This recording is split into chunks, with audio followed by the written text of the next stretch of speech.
Ja, der kommt her und klatscht. Ja, gut. Ich sing meinen Song, wenn du hörst den Gong. Wenn tanzen den Twist, bist du mit der Best. The Residents, already in the 70s, they produced albums full of sarcastic interpretations of top 40 hit songs, for instance on the Third Reich and Roll.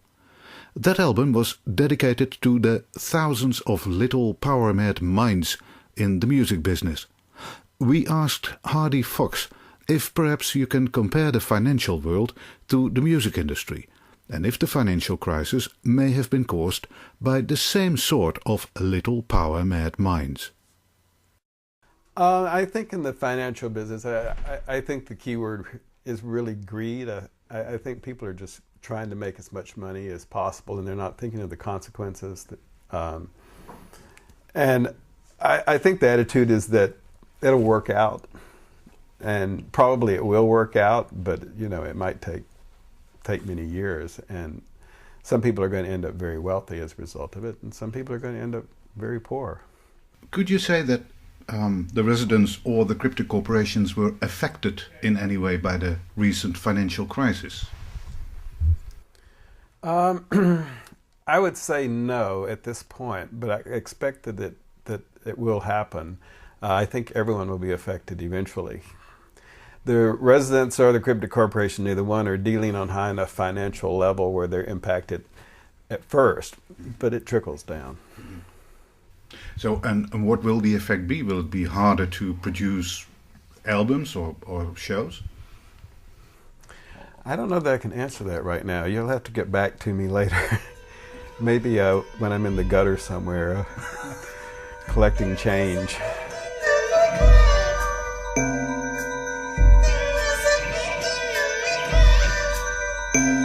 The Bunny Boy is the residents' most recent project. It is about a former Cryptic Corporation employee called Bunny, whose brother Harvey has disappeared on the Greek island of Patmos. To get information on Harvey's disappearance, Bunny publishes videos on YouTube on the internet. So these are the postcards that started it all. See, it comes from the island of Patmos in Greece and says, "This is it. Patmos is a really special place. I know I will find what I am looking for. I feel it in the air." Okay, so here's the deal. My brother Harvey is missing. He just disappeared. I don't have many clues about what happened, but this is one right here on this answering machine. Listen. Hello? Hello? Is anybody there? Please pick up if you're there. Anybody? Anybody? There's been an accident. We're in Greece. There's been an accident. Hey, does any of this mean anything to anybody out there? Huh? I keep making these videos, but nobody sends anything back to me. Is anybody out there? Huh? Huh? Huh?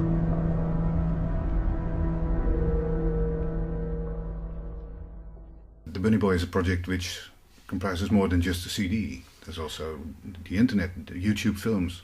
Yes. Could you comment on the relation between the two? I mean, what we see at YouTube, and I get one every so many days in my mailbox, which is great. But they're not regular clips, so to speak. No. No, what happened is that the residents are very much, they don't think of themselves as a band. They think of themselves as like media people. So they like to use media, and they work a lot with music because music actually produces a product that you can put in stores. And so it's very easy to go that way, but that's not really how they see themselves. And in this situation, they're really wanting to expand more on the story and on narrative in their projects. They've been doing this for a while. But the thing is that the public hasn't really bought into that too well. They haven't really gone for that direction. And so they thought, well, maybe the thing to do is to take the narrative back out of the album and put it on the internet. and just have the album be music. But the thing is that the narrative side of it didn't have any music. There were no songs in it.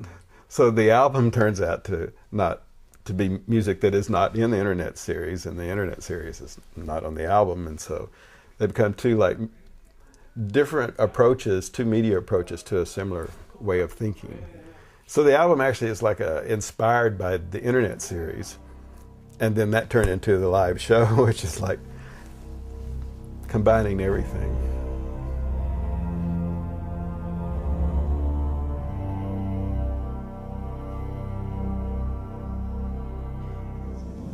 What exactly do you want me to say? Just tell them how much you love old Harvey, and then tell them exactly what happened just before he disappeared. So come on. Now wait.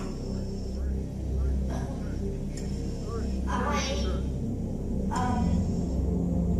love my father, and I miss him. I miss him every day.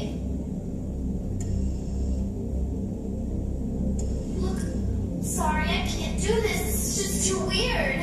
You were there when it all happened. Why don't you tell them? You were there.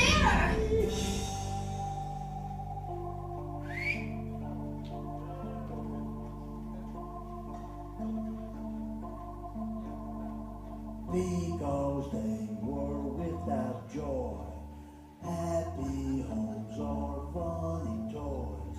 They call me the bunny boy, just to make me cry.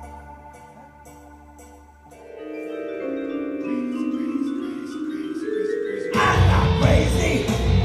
He was the one who came undone and had to run away, not me. I'm not crazy. He was the one who got dumped and hid out in the cave, not me. I'm not crazy.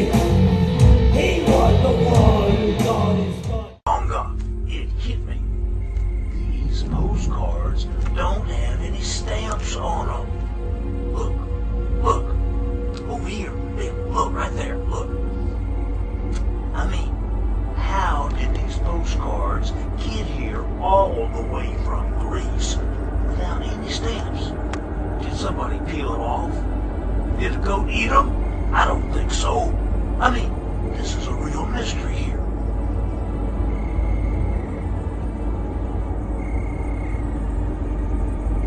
But one of the things that is interesting, and particularly in the live thing, is that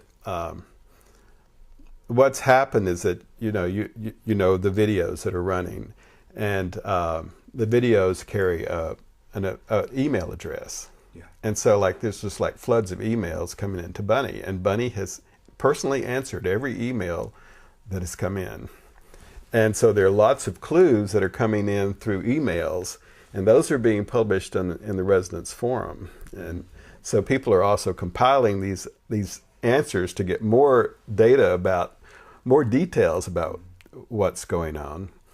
And with the tour, we had the tour in the United States, and the content of that tour, the narrative aspect of that tour, evolved over time so that the tour for Europe is different from the one that was in the States because more time has passed. So he has more information on the tour in Europe. And if the show continues as we expect it to into 2009, the story will even evolve more. And part of the evolution of it, and the part I think is really cool for the residents, is that they're using feedback from this email address to help drive the story. It's not like all written out in advance. They're collecting ideas from the internet and from people's suggestions and ideas, because sometimes people have really cool ideas about where the story could go. So it's like, why not change it? So that might be the residents' form of karaoke. Could be. Modern karaoke. I got another email from Carson, the famous psychic in Las Vegas. And he says that Harvey has been in touch with him and that Harvey is back in America. Carson also says that if I can send him $300, he can contact Harvey and find out exactly where he is. And there's actually even another one. It hasn't happened yet, but it's coming soon, and I'll leak it. But the bunny boy has to raise some money to to make his trip, and so what he starts doing is putting things from his secret room on eBay and selling them, which actually will happen. Real stuff. And real eBay. Right, real eBay. People can actually start buying things that are from his room. So it's once again, it's combining the reality of it and using the internet as an interactive part of the story. Has Bunny's poor lost brother been found yet? Oh well, no, not yet. Not yet. Still going. Still looking. Not a sign at all. Well, there's some signs. There's always some new information popping up. Like tonight. You've got mail. Maybe it's from Carson. It's from Carson, and Carson says that yes, he's been in contact with Harvey, and Harvey is in Patmos. Harvey is in Patmos, Arkansas. Harvey's in Patmos, Arkansas. I don't know what to say. I mean, the only reason why I came on this tour was because the residents were going to take me to Greece so I could see Harvey. And then the night before we leave to go on tour, I get this email and I find out that Harvey's not there anymore. He's not in Greece anymore. I went to the residents and I said, I can't go. I can't go on this tour. I have to go to Arkansas. I have to find Harvey. But they said, no. I said, look, why don't you just get Billy Joel or somebody? They said no. They said their fans want me.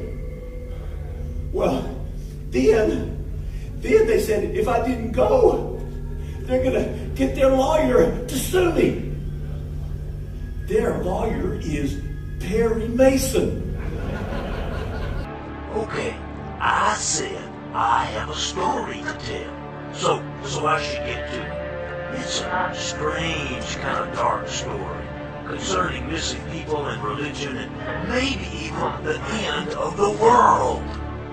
Could you tell something about the religious connotations in The Bunny Boy? Well, I mean, it feels like it's an area that I'd be more comfortable with the residents talking about it if they were willing to, and they're not. But yes, it's not really concealed that. I mean, we have to step back only very briefly to Wormwood and their whole project that was based on the Bible, and the overtones of that keep ringing because the overtones of religion keep being there, and to them religion is a very personal thing, and so with the Bunny Boy he sort of has founded his own religion in a way, even though it's like a combination of all kinds of things, including pop stars and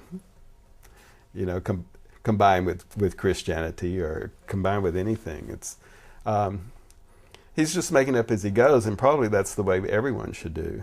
And we shouldn't have the social clubs of the churches so much, and have people like really figuring out what they want to believe and what carries them forward and what gives them a purpose for living. The Bunny Boy has his purpose.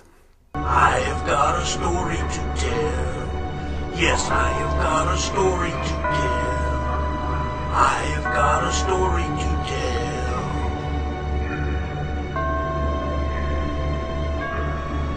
tell. People need something to live for, of course. I mean, you've got to get up in the morning, and you've got to have a reason for it, and it doesn't have to be very much sometimes, but it's still got to be there, and that's really what religion is, more so than worshiping something or thinking that something's going to be good happening to you when you die. And the residents very much like the idea that getting up in the morning and having a project to work on is what keeps them going. And so they've created the fictional bunny boy with an obsession that gets him up in the morning and gives him something to fixate on and gives him a reason to live and something important. But anyway, the story all starts with these postcards. These ones right here, see?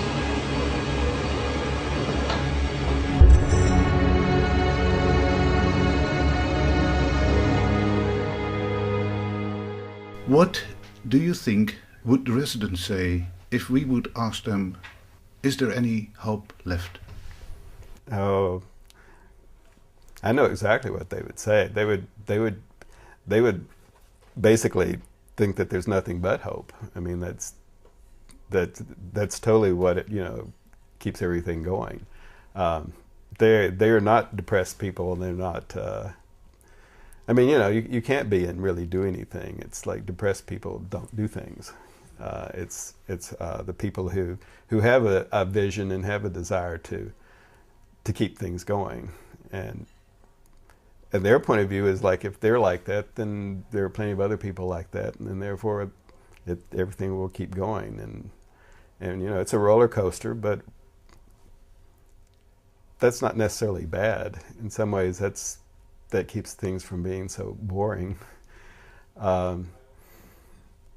Maybe things have just been stable for too long. Maybe it needs a shake-up, and people need to think again. I mean, we've got obviously, we've got probably the closest thing to a revolution going on in America right now with our new president-elect, and I can't make any promises about where it's going to go or what's going to happen, but it could change. America might become something different. A peaceful revolution. I'm going to save the world.